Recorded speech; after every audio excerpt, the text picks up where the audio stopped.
For the next few minutes, I'll be talking about the Requiem of French composer Gabriel Fauré, a composer who had a foot in the 19th century as well as the 20th century. And his Requiem is one of the unadulterated joys of classical music. It is astonishingly beautiful from top to bottom. And for my money, the only thing better than attending a performance of the Requiem of Gabriel Fauré is performing one. In addition to being a musical genre, the Requiem, or the Mass for the Dead as it's sometimes called, is a religious service in the Catholic tradition offered in memory of the deceased. It's one of the oldest genres in Western classical music. More than 1,000 years ago, monks whose names have long been forgotten were composing simple melodies for the benefit of departed souls. Here's an example.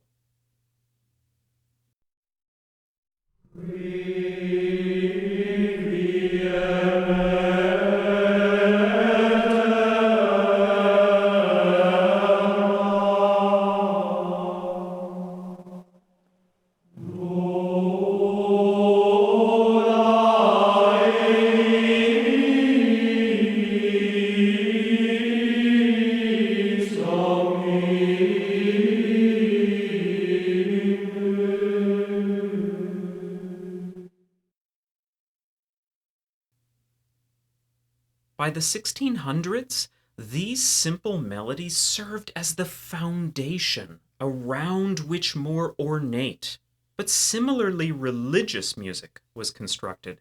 Here's an example from 1605. It's by the Spanish-born, Italian-trained composer Tomás Luis de Victoria.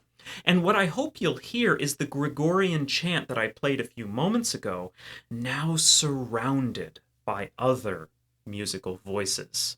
Have a listen.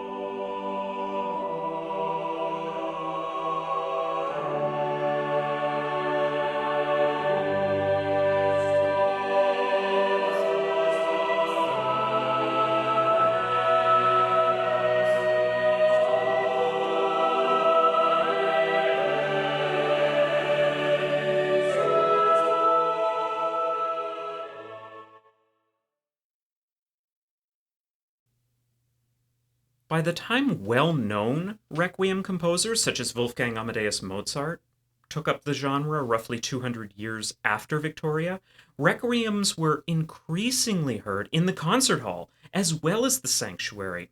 And Gabriel Fauré envisioned his Requiem for both spaces as well. He's reported to have said that he composed his Requiem for the pleasure of it. And yet, it's difficult to ignore the death of both of his parents in the years immediately leading up to his decision to write a Requiem as a potential motivation for composition. Most of Fauré's composing activity with the Requiem took place from 1887 to 1888. If we look at his musical score, that is the manuscript in Fauré's own hand, it's possible to appreciate the beauty of the page. Observe the clarity of the penmanship. Observe the assurance of pitches and rhythms, the specificity of the expressive indications above and below each staff. There seems to be little question here that Fauré sees in his mind those sounds that listeners will hear in their ears. After the initial period of composition, Fauré returned to the Requiem several times, altering its contents and expanding its dimensions, specifically making it more suitable for performance in a large concert hall. As a result, Fauré's Requiem survives in multiple versions. The musical differences, they're relatively minor, such as the use of larger performing forces. And yet, some changes rendered the concert hall version unsuitable for sacred performance. As an example, women were generally excluded from music making in sacred spaces in France during Fauré's time. So, the replacement of boys' voices in the early church edition of the Requiem with adult female voices in the concert version gains added significance. In both the church and the concert hall, however, Fauré never loses sight of the Requiem's ancient roots. I'll play a passage from the first section of the Requiem. You'll hear the text Kyrie eleison, which translates into English as Lord have mercy.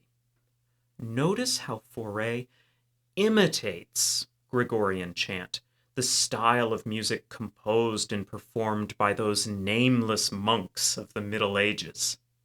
Fauré's melody is simple. It moves in small steps. Imagine adjacent keys if you were looking at a piano.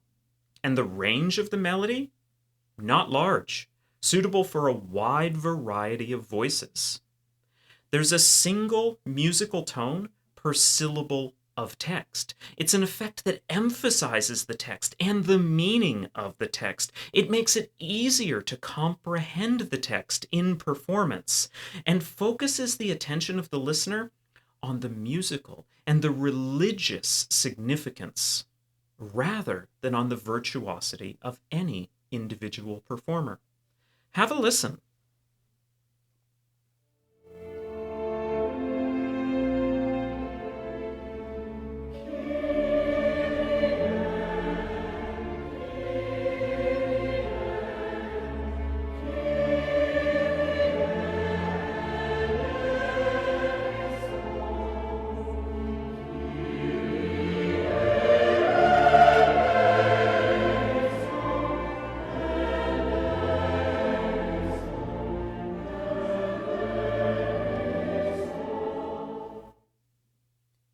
Fauré's intimate and thorough knowledge of the traditions and features of religious music are no surprise to those familiar with his training and early career.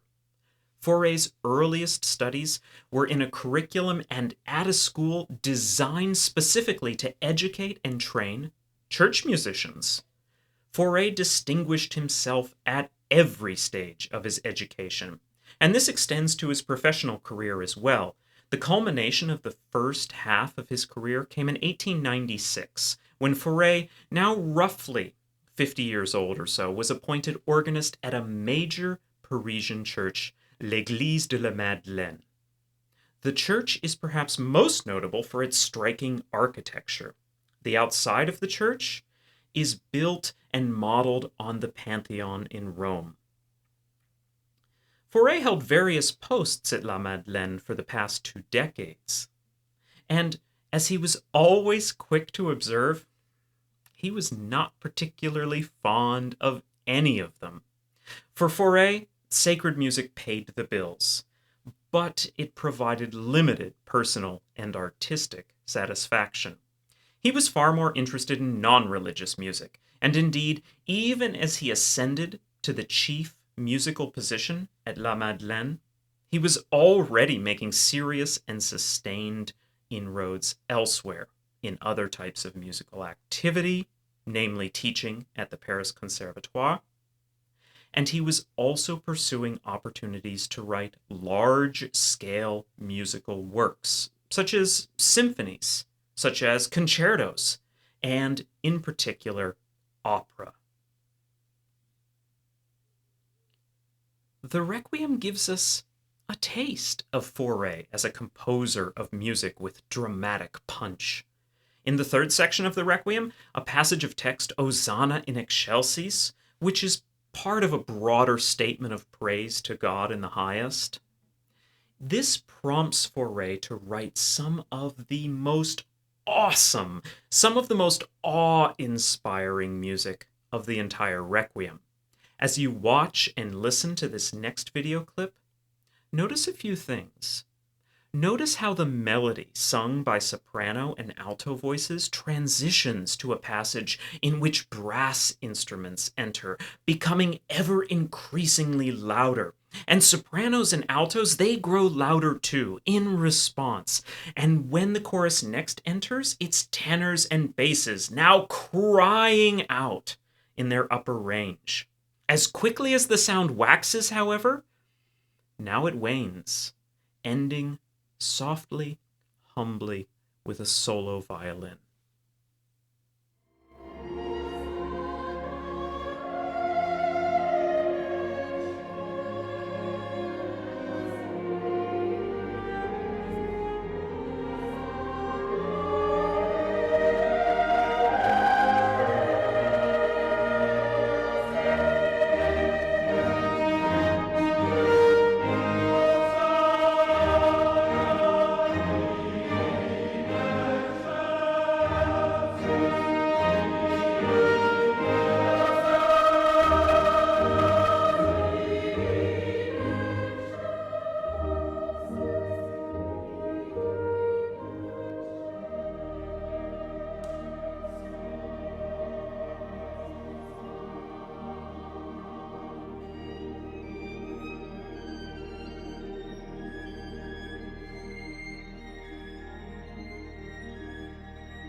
Fauré turned away from sacred music almost entirely around the turn to the 20th century. In 1905, he resigned his organist post at La Madeleine to become director at the Paris Conservatory. It's a position he held for the next 15 years.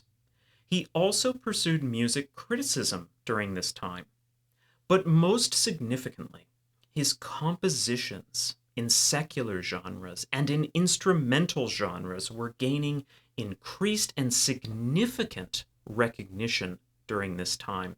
His adventurous and progressive musical style, it was becoming increasingly popular, especially among a younger generation of French composers. His students at the conservatory, they included the well-known composer Maurice Ravel, as well as the composition teacher Nadia Boulanger, a figure with whom composers, even today, still associate themselves as a mark of distinction. And yet, during this period, that sense which Fauré honed most fully increasingly failed him. He suffered from distorted hearing during this period. He suffered from hearing loss during this period. And the progression of the disability contributed ultimately to his retirement from the conservatory in 1920.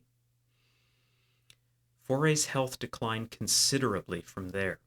Even as his reputation grew, he spent increasingly long periods in isolation.